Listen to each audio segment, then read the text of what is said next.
Bienvenidos al tema número 2, orígenes de un pueblo de esta formación bíblica pastoral.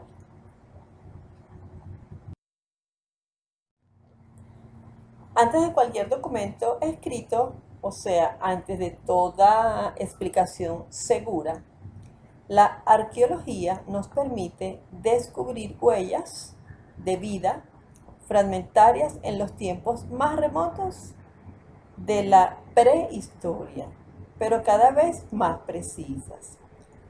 Por ese motivo quiero hacerte una breve explicación para que te ubiques en el concepto, en el término de la arqueología como ciencia, que contribuye de una manera especial en los estudios bíblicos. Por un lado, tenemos la arqueología, que es una ciencia social con autonomía y estudia a los seres humanos a través de su cultura material y psicológica. La mayoría de los primeros arqueólogos que aplicaron la nueva disciplina a los estudios de los anticuarios definieron la arqueología como el estudio sistemático de los restos materiales de la vida humana ya desaparecida. Eso estamos claros, ¿verdad? O sea, los estudios arqueológicos se fundamentan sobre lo ya desaparecido, la vida humana desaparecida.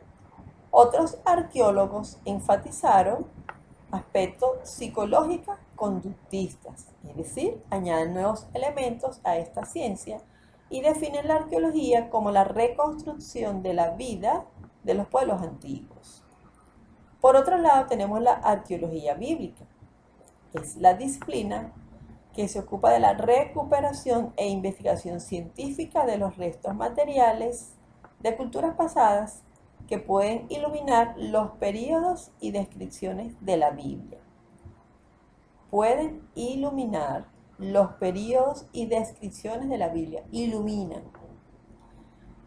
Un amplio arco de tiempo que comprende entre el año 2000 a.C. y 100 después de Cristo. Hay autores que no quieren hablar de arqueología bíblica. Ellos prefieren denominarla como arqueología de Palestina, determinando con ello aquellos territorios que están al este y al oeste del río Jordán. Este último señalamiento lleva a concluir que la arqueología bíblica o de Palestina está circunscrita a los territorios que sirvieron de escenario en los relatos bíblicos. Gracias a ellas, gracias a la arqueología bíblica, se ha podido realizar hallazgos importantes en cuanto a los escritos bíblicos. Ahora bien, para estudiar los orígenes en la tierra, se ha debido a la existencia del hombre en prehistoria, que se ubica en Palestina, y la historia que culmina con el período llamado Calcolítico, para entrar en la Edad de Bronce. Tenemos entonces lo que se conoce como la Edad de Piedra, que la remontamos en el 4000 a.C., el período Paleolítico, 13.000 a.C., Mesolítico, 13.000 a 8.300 a.C., Neolítico, 8.300 a 4.000 a.C., Cerámico, 6.000 a 4.000 a.C., el Calcolítico, que es donde ya comienza la historia, como te lo estoy compartiendo. Luego tenemos la Edad de Bronce y la Edad de Hierro.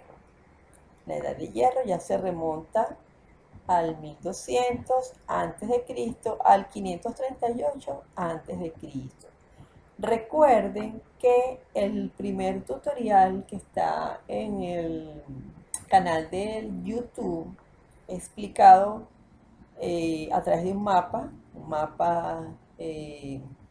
que muestra en ese momento lo que es la parte del Éxodo, y allí allí hablábamos de un 2000, del año 2000 al 1200 a.C. aproximadamente, y yo les he compartido que en la historia de la Biblia y los estudios bíblicos se hacen de manera decreciente, es decir, las fechas siempre las vamos a ver de mayor a menor hasta llegar al año cero. Entonces comienza el año 1, 2, 3 y así sucesivamente de la era cristiana, es decir, lo que se conoce como después de Cristo. Ahora quiero que nos detengamos un momento en el año 9000 a.C., en un lugar muy conocido seguramente por todos ustedes, que es Jericó.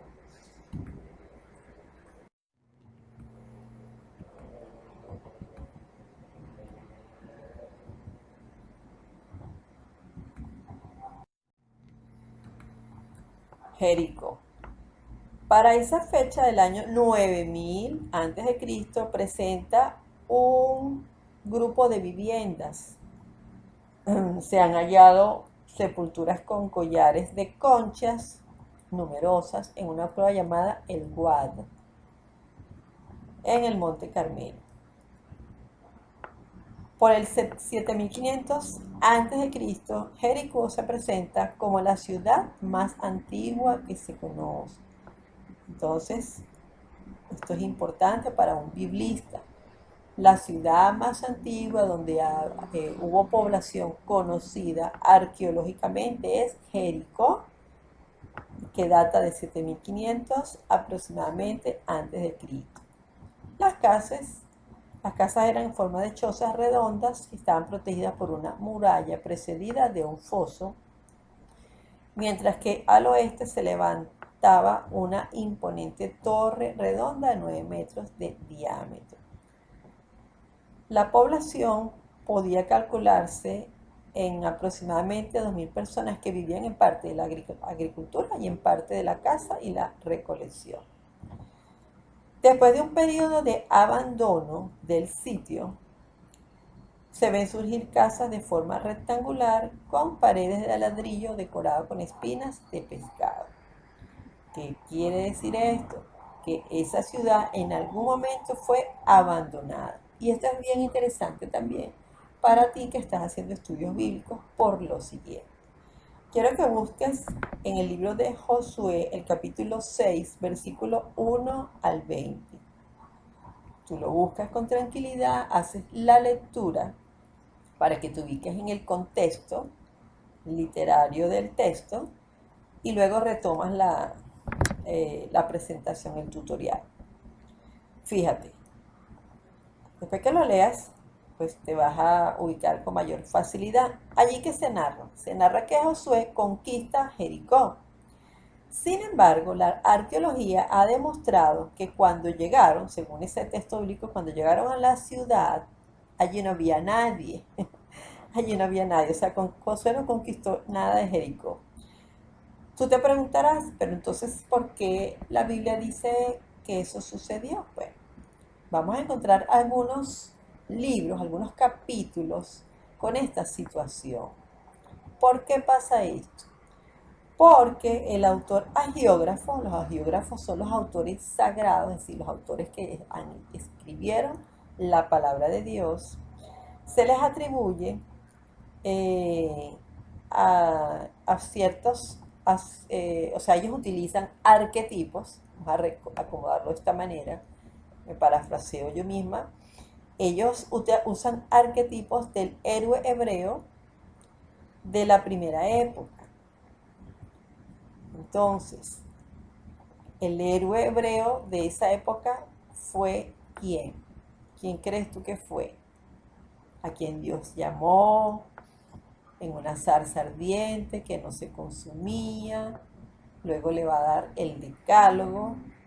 Moisés. De manera que José es un claro guerrero que funda una nación, tomando la herencia de Moisés y hasta repite sus milagros. Cuando, por ejemplo, en el libro de Josué vas a ver que cruza el Jordán, igual como hizo Moisés, y separa las aguas. Eso lo vas a encontrar, luego también lo vas a leer en Josué capítulo 3, versículo 15 al 16. Josué capítulo 3, versículo 15 al 16, donde vas a ver, igual que en Éxodo 14, 21 al 27, vas a ver ese episodio en el cual Moisés, ¿verdad? Por gracia de Dios, separa las aguas para que puedan huir los hebreos del dominio de los egipcios. Entonces, luego haces esa comparación. Entonces, este autor agiógrafo se vale de ese de ese guerrero de Moisés, se vale de él y quiere y pretende pues convertir a Josué también en un héroe. Cuando uno hace lo que se conoce como exégesis, que profundizas aún más en, en la cita bíblica, tú vas descubriendo por qué. Porque en ese momento ese autor quiere que esas personas que están viviendo en esa época, cuando lean la palabra de Dios, vean a Josué como un héroe, como un guerrero, que los anima, que sí, que Dios está con nosotros, que a través de Dios se obran milagros, que Dios siempre va a estar con el pueblo, no lo va a abandonar, bueno, en fin, toda esa cantidad de cosas. Estoy resumiendo, ¿no? Sin embargo, para iluminar un poco este contexto y este mensaje. El redactor puede haber hecho entonces una reestructuración heroica muchos siglos después de que pasaron los acontecimientos. Aproximadamente pudo haber sido en el siglo 7 a.C. Otro dato interesante que te quiero compartir es que la prueba del carbono, que es utilizada en la arqueología, determinó que entre los siglos XVI y X a.C., Jericó no tuvo un perímetro de piedra y poco a poco se convirtió más bien en una aldea. Entonces la arqueología fue la que descubrió que para el momento en que, según el relato bíblico, el Josué entró a conquistarla, allí no había nadie, allí no había nada, tal vez una aldea, pero una ciudad como la colocan allí, fortificada, que destruyeron el muro, que durante 7 días y todo esto, no fue así. ¿Ok? Entonces, claro, uno se pregunta si la conquista se produjo en el siglo XII, entonces, ¿de dónde sale la historia de la conquista de Josué? Muy bien. La historia. La historia comienza entonces, ya terminamos con la prehistoria, ahora vamos con la historia. ¿Cuándo comienza la historia? Comienza con la civilización sumeria, a principios del tercer milenio, y es la que vamos a ir descubriendo tú y yo. ¿Quiénes eran los sumerios? Se piensa, o dicen muchos autores, que fueron descendientes de los antiguos habitantes de Mesopotamia, que son herederos de las gentes de Ubaid y Uruk, ya te voy a mostrar un mapa ahorita, que anteriormente habitaban Mesopotamia. Entonces, ahí tienes los antiguos habitantes de Mesopotamia, ahí tienes Mesopotamia, te lo estoy resaltando, herederos de Ubaid y Uruk. Ubaid, bueno, no lo vi allí si ustedes lo ven, pero sí está Uruk, ahí te lo estoy resaltando, que anteriormente habitaban Mesopotamia. Si todo ese sector que está señalándose era lo que era conocido como Mesopotamia. Uno de los principales aportes de esta cultura, esta civilización, fue la escritura. Se piensa que la civilización sumeria marcaría el comienzo de la Edad Antigua en Mesopotamia. Y gracias a la arqueología y a los textos recogidos en las tablillas cuneiformes sumerias, sabemos que hacia el 2900 a.C. existían en Sumer unas 12 o 14 ciudades. Entre ellas Ur, ahí te lo estoy señalando, Uruk, ya te lo señalé, y otras que menciona el texto que consulté, Sigar o Surupat, que no los veo allí en el mapa, pero son mencionados en este autor bibliográfico que he consultado. Es bien interesante porque cuando veamos el Pentateuco, que vamos a ver con detenimiento el Génesis, el Éxodo y los otros libros que forman el Pentateuco, pero principalmente Génesis y Éxodo, de manera especial, vas a ver que Abraham, cuando Dios le dice a Abraham que abandone todo, sale de Ur. de Ur de los caldeos. ¿Ok? Entonces es un dato también geográficamente relevante. Muy bien, ahora se trata de reconstruir sobre el mapa real de Palestina las referencias geográficas que aparecen en el texto sagrado y de localizar los principales topónimos en él citados. El diverso valor histórico que puedan tener los distintos relatos bíblicos no es aquí objeto de estudio y discusión, no en este momento, ya que lo trataremos en otros estudios posteriores. Por ahora solamente nos queremos enfocar en la identificación topográfica, que es lo que estamos haciendo. Cuando comienza la historia, bueno, ya hemos dicho que a través de la civilización sumeria, cuál es la ciudad más antigua que existe, que se ha conocido arqueológicamente, Jericó, donde habían aproximadamente 2000 habitantes, que luego se fueron, se desconoce exactamente el motivo. Ciertamente hay diferentes autores, unos opinan una cuestión, otros opinan otra cuestión, pero la mayoría pues, están de acuerdo en que es la ciudad más antigua y que cuando llegó Josué allí no había nadie. Esto es importante tomarlo en cuenta, bien sean hechos que hayan sucedido realmente o que sean legendarios. Para comenzar, hay que decir que Palestina se halla en uno de los cuernos. Se le dice cuerno porque se conoce como media luna, media luna fértil. Y en efecto se trata de una amplia zona del occidente asiático. Está en el continente asiático, Palestina, en forma de inmensa media luna. Está constituida por un conjunto de países relativamente fértiles y en cuya concavidad se encuentran las regiones más ásperas y desoladas del planeta, que es el desierto sirio-arábigo. Ahí ves el desierto, he dejado el mapa para que veas, ahí está sirio-arábigo, donde observas las flechitas color como naranja, ahí vas a ver, ahí dice desierto sirio-arábigo. La parte oriental de este creciente fértil, lo que se conoce como la media luna fértil, lo forma Mesopotamia, que ahí ya lo tenemos señalado, y el occidental, Palestina y el Líbano. El Valle del Nilo podría ser considerado como su ulterior prolongación, internándose ya en el continente africano. La parte central de la media luna fértil lo constituyen las cuencas del río Éufrates y Tigris. Ahí tienes el río Tigris y el río Éufrates. En el mapa los puedes apreciar, que se reparten entre los actuales países de Siria, Turquía e Irak. En cualquier caso, Palestina fue siempre en la antigüedad lugar de paso entre el poderoso imperio egipcio y los imperios subsiguientes, los hititas, los asirios, los babilonios, los persas. Las vías de comunicación más importantes eran con nombres bíblicos.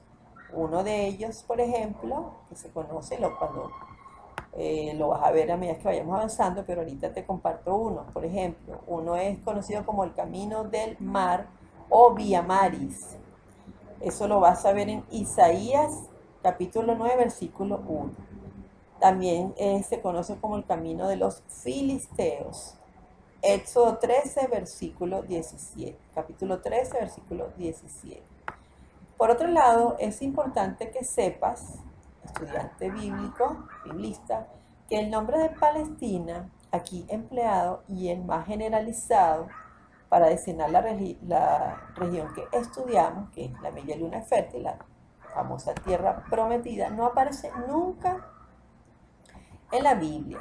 Aparece en fuentes romanas extrabíblicas del siglo II después de Cristo y probablemente viene de la palabra Pelistín, filisteos.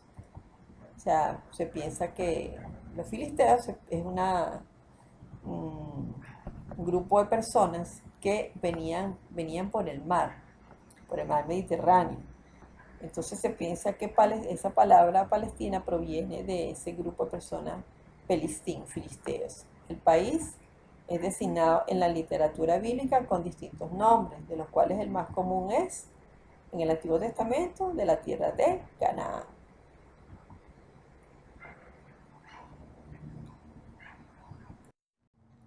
Queda por parte de todos realizar este recorrido juntos por este mundo bíblico donde acabamos de compartir los orígenes,